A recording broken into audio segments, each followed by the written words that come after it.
Hope is one of the most celebrated emotions in human history. It is praised in songs, stitched into motivational slogans, preached in religions, and offered as comfort in moments of despair. We are taught from childhood that hope keeps us alive, that hope is strength, that as long as there is hope, nothing is truly lost. And yet, when you turn to the writings of many of the greatest philosophers who ever lived, you encounter a strange and uncomfortable tension. Instead of glorifying hope, they questioned it. Instead of trusting it, they warned against it. Some even considered hope to be a subtle danger, a psychological trap, or a disguised form of suffering. This raises a disturbing question. Why did so many philosophers distrust something that most people consider essential for survival? To understand this, we must first recognize that philosophers were not attacking hope out of pessimism or cruelty. Their distrust came from careful observation of human behavior, suffering, and self-deception. Philosophers were obsessed with clarity. They wanted to see reality as it is, not as we wish it to be. And hope, they noticed, often stands precisely at the point where reality and desire collide. Hope promises a better future, but in doing so, it can quietly pull us away from the present. It can make us endure injustice instead of resisting it. It can keep us waiting instead of acting. For philosophers, the danger of hope was not that it existed, but that it could dominate the human mind and replace reason, courage, and responsibility. One of the earliest philosophical suspicions of hope appears in ancient Greek thought. The Greeks were deeply aware of tragedy, fate, and the limits of human control. In the myth of Pandora, hope is famously ambiguous. When Pandora opens the jar and releases all evils into the world, disease, pain, sorrow, hope remains inside. Some interpretations suggest hope was a gift, spared from destruction. Others argue the opposite. Hope was the final evil, trapped inside to ensure humanity would continue to suffer by endlessly expecting relief that never fully comes. This darker reading deeply influenced philosophical thinking.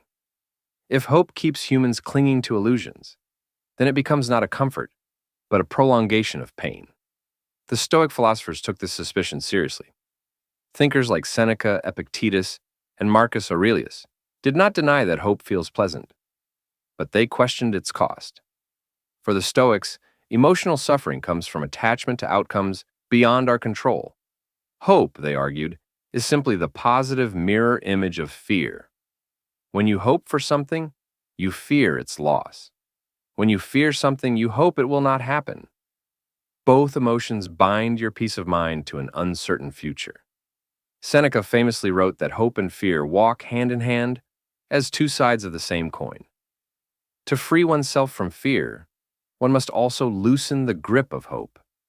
This did not mean the Stoics promoted despair. On the contrary, they advocated tranquility through acceptance. Instead of hoping that life will go your way, they urged people to focus on what lies within their control, their judgments, actions, and character. Hope, in their view, distracts us from this inner discipline. It encourages us to postpone contentment, telling us that peace will come later, after conditions improve. The Stoic response was radical. Peace is available now, but only if you stop bargaining with the future. A similar distrust of hope appears in Buddhist philosophy, though expressed in a different language. Buddhism identifies craving and attachment as the roots of suffering. Hope, when examined closely, often reveals itself as a form of craving directed toward the future. You hope because you lack. You hope because the present moment is insufficient. Philosophers influenced by Buddhist thought observe that hope keeps the mind restless. It pulls awareness away from what is, toward what might be. In this sense, hope prevents full presence. Enlightenment, by contrast, requires radical acceptance of the present moment without clinging to imagined futures. Moving forward in history, the skepticism toward hope becomes even sharper in modern philosophy. Arthur Schopenhauer, one of the most notorious critics of optimism, saw hope as one of the mind's cleverest tricks. He argued that human life is structured around endless desire. We suffer when we want something and do not have it. When we finally obtain it, satisfaction quickly fades and boredom sets in, giving birth to new desires. Hope plays a central role in this cycle. It promises happiness just over the horizon, keeping us moving forward without ever arriving. For Schopenhauer, hope was the fuel that kept the wheel of suffering spinning.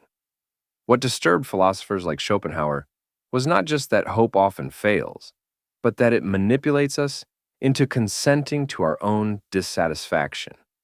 Hope whispers that endurance is noble, that waiting is virtuous, that suffering will eventually be rewarded. In this way, it can discourage rebellion against unbearable conditions. A person who hopes for justice tomorrow may tolerate injustice today. A person who hopes for happiness later may accept a life that quietly drains them in the present. Philosophers distrusted hope because it can become a psychological sedative. Friedrich Nietzsche, though radically different from Schopenhauer in many ways, shared a deep suspicion of hope. Nietzsche famously called hope the worst of evils because it prolongs the torments of man. This shocking statement is often misunderstood. Nietzsche was not encouraging despair. He was attacking passive hope. He despised any mindset that taught people to endure life rather than to transform it. For Nietzsche, hope becomes dangerous when it replaces strength. When people hope instead of creating, waiting instead of willing, they surrender their power. Existentialist philosophers continued this critical examination of hope in the 20th century. Thinkers like Jean-Paul Sartre and Albert Camus lived in a world shaped by war, absurdity, and the collapse of traditional certainties. They questioned whether hope, especially hope for cosmic meaning or guaranteed progress, was intellectually honest. Camus, in particular, argued that the human condition is fundamentally absurd. We seek meaning in a universe that offers none. Hope, when directed toward an imagined ultimate resolution, can become a form of philosophical escape. As a tragic mistake, life, they argued, only exists now. To sacrifice the present for an imagined future is to misunderstand existence itself. Philosophers also distrusted hope because it often resists truth. Hope can survive even when evidence collapses. This is why it feels powerful, but also why it can be dangerous. Hope can make people deny reality, ignore warning signs, and persist in destructive situations. In relationships, hope can keep someone trapped in cycles of harm. In politics, hope can blind populations to corruption. In personal life, hope can prevent honest self-assessment. Philosophers valued truth above comfort, and hope often challenged that priority. There's also an ethical dimension to this distrust. Hope can absolve individuals of responsibility. If you hope things will get better on their own, you may feel less compelled to act. Philosophers worried that hope encourages passivity. It shifts agency away from human effort and places it into fate, destiny, or time itself. By contrast, philosophies that emphasize virtue, action, and discipline often downplay hope in favor of commitment and courage. Yet, it would be a mistake to conclude that philosophers wanted to eliminate hope entirely. Their critique was more precise. They distrusted certain kinds of hope: passive hope, delusional hope, hope disconnected from action and reality. What they opposed was not aspiration, but dependence. Not vision, but illusion. Not striving, but waiting. In many philosophical traditions, hope is replaced not with despair, but with something stronger: resolve, acceptance, wisdom, or love of fate. The Stoic does not hope that events will turn out well. He prepares himself to meet any outcome well. The Buddhist does not hope for liberation someday. She practices mindfulness now. Nietzsche's higher individual does not hope for a better world. He becomes the force that reshapes values. The existentialist does not hope that life will gain meaning. He lives as if meaning depends on his choices. In this light, the philosophical distrust of hope begins to look less cynical and more demanding. Philosophers asked more of human beings than mere optimism. They asked for clarity instead of comfort, responsibility instead of reassurance, courage instead of consolation. Hope, when it becomes a substitute for these qualities, is rightly questioned. In the end, the philosophical critique of hope is not an invitation to hopelessness, but an invitation to maturity. It challenges us to ask whether our hope empowers us or pacifies us, whether it sharpens our awareness or dulls it, whether it moves us to act or excuses our inaction.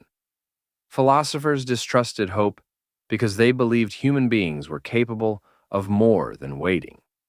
They believed we could face reality without flinching, act without guarantees, and live without needing the future to justify the present. To live without hope, in the philosophical sense, is not to live in darkness. It is to live without illusion. It is to ground one's life in what is real, what is chosen, and what is done. And perhaps that is why philosophers distrusted hope, because they believed that truth, though harsher, is ultimately more freeing than the most beautiful promise of tomorrow.